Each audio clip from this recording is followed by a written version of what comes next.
Praise the lord. యేసుక్రీస్తు నామంలో మీ అందరికీ ఉదయకాల సమయంలో శుభాలు తెలియజేస్తున్నాం. ప్రియ సహోదరి సహోదరులారా, ఈ దినం మన కొరకు ఏర్పాటు చేయబడిన వాక్య ధ్యానం సామెతలు 3వ అధ్యాయం 1వ వచనం. నా కుమారుడా, నా ఉపదేశం మరొకము, నా ఆజ్ఞలను హృదయపూర్వకముగా గైకొనుము. దేవుడి మాటలు మన వెనుకల్లో దీవించునుగాక. ప్రియ సహోదరి సహోదరులారా, ఈ ఉదయకాల సమయంలో దైవికమైనటువంటి జ్ఞానం కలిగినటువంటి సొలొమోను చెప్తున్నటువంటి మాటలు ఎంతో అద్భుతమైనవి, ఎంతో ఆశీర్వాదకరమైనవి. అందుకనే సొలొమోను ఏమంటాడంటే, నా కుమారుడా, నా ఉపదేశమును మరొకము, నా ఆజ్ఞలను హృదయపూర్వకముగా గైకొనుము. మనము దేవుని యొక్క ఉపదేశాన్ని మరవకూడదు, విడిచిపెట్టకూడదు, మర్చిపోకూడదు. అంత మాత్రమే కాదు, హృదయపూర్వకంగా ఆయన యొక్క మాటలను గైకొనాలి, ఆజ్ఞలను గైకొనాలి. అప్పుడు మన జీవితం ఆశీర్వాదకరంగా, దీవెనకరంగా ఉంటుంది. 2వ వచనంలో ఉంటుంది, అవి దీర్ఘాయువును సుఖజీవముతో గడుపు సంవత్సరములను శాంతిని నీకు కలుగుజేయును. మానవ జీవితంలో లోపించింది, మానవుడు వెతికేది, మానవుడికి కావాల్సింది శాంతి, సమాధానం, నెమ్మది, సుఖజీవనం, దీర్ఘాయువు. ఇవన్నీ కూడా దేవుని ఉపదేశాలు మనము గౌరవించి వాటిని గైకొన్నప్పుడు, ఆజ్ఞలు హృదయపూర్వకంగా గైకొన్నప్పుడు మనం ఖచ్చితంగా ఇటువంటి సుఖశాంతితో కలిగినటువంటి జీవితాన్ని జీవించగలుగుతాం. ప్రియ సహోదరి సహోదరులారా, ఈ ఉదయకాల సమయంలో మనం జ్ఞాపకం చేసుకుంటే ఒక 5 విషయాలు ఈ యొక్క సామెతల గ్రంథం 3వ అధ్యాయంలో నుండి మనం ధ్యానించవచ్చు. మొట్టమొదటిది 3వ వచనంలో చూస్తాం. దయను సత్యమును ఎన్నడూ నిన్ను విడిచిపోనీయకము, వాటిని కంఠభూషణముగా ధరించుకొనుము, నీ హృదయమును పలక మీద వాటిని రాసుకొనుము. దయను సత్యమును ఎన్నడూ విడవకము. మనము దయ కలిగి జీవించవలసిన వారమై ఉంటున్నాం, సత్యమును అనుసరించి నడవలసిన వారమై ఉంటున్నాం. నిజంగా దయతో సత్యంతో నడిస్తే మనం దేవుని దయను, మనుషుల దయను కూడా సంపాదించుకోగలుగుతామని తెలియచేయబడుతుంది. కాబట్టి మనలో ఎప్పుడూ సత్యాన్ని విడిచిపెట్టే గుణం ఉండకూడదు, దయను చూపించేటువంటి గుణం ఉండాలి. సత్యాన్ని విడిచిపెట్టకూడదు, సత్యాన్ని హత్తుకుని ఉండాలి, అందరి ఎడల దయ చూపించాలి. అలాగ మనం జీవిస్తే మనం ఇక్కడ 4వ వచనంలో చెప్పినట్లు, అప్పుడు దేవుని దృష్టి అందును మానవుని దృష్టి అందును నీవు దయనుంది మంచివాడు అనిపించుకొందువు. కాబట్టి దేవుని దృష్టిలో, మనుషుల దృష్టిలో కూడా దయనుంది, మంచివాళ్ళుగా మనం ఉండాలి అంటే మనం సత్యాన్ని, దయను విడిచిపెట్టకూడదు. మనం దయను అధికంగా చూపించాలి, సత్యాన్ని అనుసరించి నడుచుకోవాలి. ఎదుటివారి ఎడల దయను చూపించాలి, సత్యాన్ని అనుసరించి నడుచుకోవాలి. చాలాసార్లు మన జీవితంలో మన ఎడల అందరూ దయ చూపించాలి అని కోరుకుంటాం, అందరూ సత్యాన్ని అనుసరించి నడవాలని కోరుకుంటాం. కానీ మనం సత్యాన్ని అనుసరించి నడుస్తూ వారి ఎడల దయ చూపిస్తే అది గొప్ప ఆశీర్వాదకరంగా దేవుని దయను, మనుషుల దయను సంపాదించుకున్న వారుగా మనల్ని సిద్ధపరుస్తుంది. 2వది 6వ వచనం, నీ ప్రవర్తన అంతటి యందు ఆయన అధికారమునకు ఒప్పుకొనుము, అప్పుడు ఆయన నీ త్రోవలను సరళము చేయును. కాబట్టి 2వదిగా మన ప్రవర్తన అంతటిలో దేవుని అధికారాన్ని ఒప్పుకోవాలి. ఆయన మన ఎడల ఏం జరిగించినా, మన ఎడల ఏమి చేసినా అది మన మేలుకని గుర్తించి, నమ్మి, విశ్వసించి మనం నడుచుకోవాలి. అప్పుడు మన జీవితాల్లో గొప్ప ఆశీర్వాదం కలుగుతుంది, దీవించబడతాము. 8వ వచనంలో రాయబడినట్లు, అప్పుడు నీ దేహమునకు ఆరోగ్యమును, నీ ఎముకలకును సత్తువును కలుగును. కాబట్టి మనం ఆరోగ్యంగా, సత్తువ కలిగి, శక్తి కలిగి జీవించగలుగుతాం. యెహోవా మాటలు, యెహోవా యొక్క అధికారానికి మనం అప్పగించుకోవడానికి ప్రేరేపించాలి మనల్ని. ఆయన మాటలు విన్నప్పుడు ఆయన అధికారానికి మనం అప్పగించుకోవాలి. ఇది ప్రాముఖ్యమైన విషయం. 3వదిగా మనం జ్ఞాపకం చేసుకుంటే 9వ వచనంలో, నీ రాబడి అంతట్లో ప్రథమ ఫలమును, నీ ఆస్తిలో భాగమునిచ్చి యెహోవాను గణపరచుము. కాబట్టి ఇక్కడ మనం జ్ఞాపకం చేసుకుంటే నీ రాబడి అంతట్లో నీ యొక్క ప్రథమ ఫలము కానీ, నీ ఆస్తిలో భాగం కానీ దేవునికి ఇచ్చి దేవుని గణపరచాలి. దేవుని గణపరచమంటే కేవలం నోటి ద్వారా గణపరచడమే కాదు, దేవునికి ఇచ్చడి ద్వారా కూడా మనం గణపరిచే వారంగా ఉండాలి. ఈ ఉదయకాల సమయంలో మనం ప్రభువుకు అప్పగించుకుందాం. నిజంగా మనకున్న దానిలో ప్రభు పని కొరకై, ప్రభు యొక్క సేవ కొరకై, ప్రభు యొక్క ప్రజల కొరకై ఉపయోగించేదానికి మనము మన భాగాన్ని ఆయనకు అప్పగిద్దాం.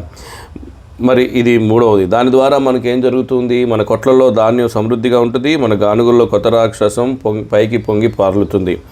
అది 10వ వచనంలో రాయబడుతూ వచ్చింది. కాబట్టి మనం జ్ఞాపకం చేసుకుంటే 3వదిగా దేవుని యొక్క ప్రవర్తనకు, 2వదిగా దేవుని యొక్క ప్రవర్తనకు ఒప్పుకోవాలి. 3వదిగా ఆయనకు మన ఆస్తిలో, మన జీవితంలో మనకు దేవుడిచ్చిన వాటిలోంచి భాగము చెల్లించి ఆయన్ని గణపరచాలి.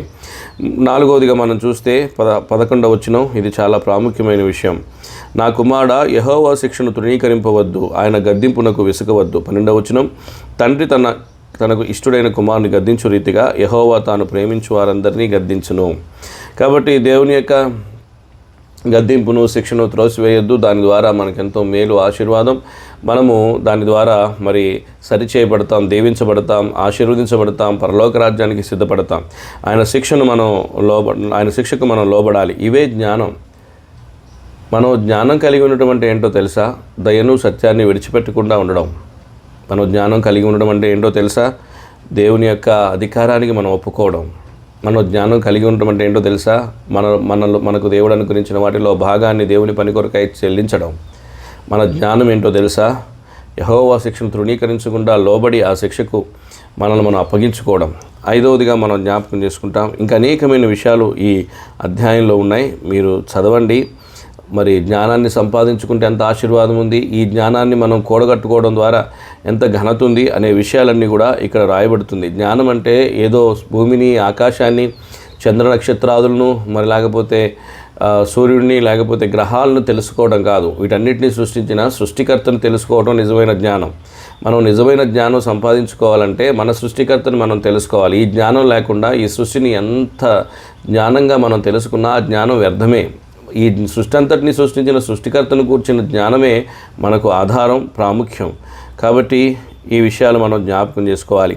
తర్వాత 5వదిగా ప్రాముఖ్యంగా 31వ వచనం, బలాత్కారము చేయువాని చూచి మత్సరపడకుము, వాడు చేయు క్రియలు ఏమాత్రము చేయగోరవద్దు.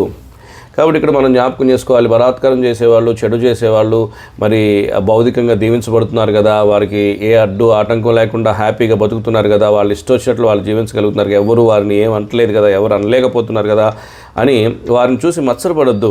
అలా జీవించాలి, లేకపోతే అలా మనం కూడా అందులో పార్టిసిపేట్ చేస్తే మనం కూడా ఇష్టానుసారంగా జీవించవచ్చు అని అనుకోవద్దు. వాటి వల్ల చాలా నష్టం వస్తుంది వారికి. ఎందుకంటే 32వ వచనంలో, కుటిల వర్తనుడు యెహోవాకు అసహ్యుడు, యథార్థవంతులకు ఆయన తోడుగా ఉండును. కాబట్టి ఈ విషయం మనం జ్ఞాపకం చేసుకుని మన జీవితంలో ప్రభువుకు అప్పగించుకోవాలి. దీని ద్వారా మన ఇల్లు ఆశీర్వదించబడుతుంది, మన కుటుంబం ఆశీర్వదించబడుతుంది, మనం ఆశీర్వదించబడతాం. 33వ వచనంలో, భక్తిహీనుల ఇంటి మీదకి యెహోవా శాపం వచ్చును, నీతిమంతుల నివాస స్థలమును ఆయన ఆశీర్వదించును. నీవు నీతిమంతుడిగా సత్యం అనుసరించి నడుచుకుంటే నీ ఇంటి మీదకి ఆశీర్వాదం వస్తుంది. నువ్వు కోరుకోవసరం లేదు, ఆశీర్వాదం కోసం వెతకవసరం లేదు, అడగవసరం లేదు. నువ్వు నీతిగా జీవించు, అప్పుడు నీ ఇంటి మీదకి ఆశీర్వాదం వస్తుంది. యేసుక్రీస్తు ప్రభువు చెప్పారు కదా మత్తయి సువార్త 6వ అధ్యాయంలో, మొదట నా నీతిని, రాజ్యాన్ని వెతకండి, అప్పుడు అవన్నీ మీకు అనుగ్రహించబడతాయి. ప్రియ సహోదరి, సహోదరుడా, సుఖంగా జీవించే జ్ఞానం నీకు కావాలా? ఆనందంగా బ్రతకాలనుకునే, ఆరోగ్యంగా బ్రతకాలనుకునే జ్ఞానం ఆరోగ్యంగా బ్రతికే జ్ఞానం నీకు కావాలా? లేకపోతే దీర్ఘాయువును, ఆస్తిని, ఆ సంతోషాన్ని, సమృద్ధిని, ధాన్యాన్ని మరి నీకు అనుగ్రహింపబడే జ్ఞానం నీకు కావాలా? ఆశీర్వదించబడి పరలోక రాజ్యంలో గొప్ప దీవెనలతో నింపబడే జ్ఞానం నీకు కావాలా? అదేవిధంగా నీ ఇల్లు ఆశీర్వాదానికి హేతువుగా, ఆధారంగా, ఆశీర్వాదానికి మరి స్థానంగా ఉండాలి నువ్వు కోరుతున్నావా? అయితే ఈ జ్ఞానం నీకు కావాలి. మొట్టమొదటిది, సత్యమును, దయను విడిచిపెట్టకు, వాటిని అందరి ఎడల చూపించు. సత్యమును అనుసరించి నడుచుకో, ఇతరుల ఎడల మరి దయను చూపించు. 2వది, నీ ప్రవర్తన అంతటి యందు యెహోవా అధికారానికి ఒప్పుకో.